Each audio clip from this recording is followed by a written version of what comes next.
another day and another mini vlog. And for today mga mare, papasok na naman ako. Diyos ko po Rudy, tapos na naman ang isang araw na day off. Di walang magagawa kundi bumangon at lumaban sa buhay.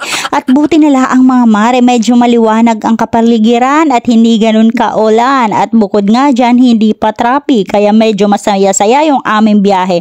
At dala-dala ko na naman nga itong, Diyos ko po, ang aking isang dekadang bag. Buti na lang, hindi nasisira doon sa tabihan. At kung hindi pa nga mabibigyan, hindi magkakaroon ng LB.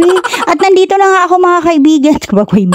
Dito na nga ako sa tindahan. At pagdating ko, nakita ko naman itong sasakyan ng aming customer. Bali, restoration pala sila mga mare. Kaya naman tingnan nyo naman kung gaano kaganda yung kanilang sasakyan. Mukha naman sasakyan ni Mr. Bean pero maganda pa rin talaga. At pangarap ko din talaga mag-drive ng ganitong sasakyan. Pero naman hanggang ngayon, pinagtatalunan pa rin talaga namin ni Puso ang pagdadrive. Kasi baga naman, may sasakyan nga kami, ayaw naman akong turuan at ako daw pumasok na lang driving school.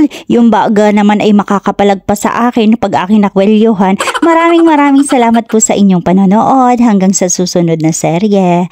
Mabalos!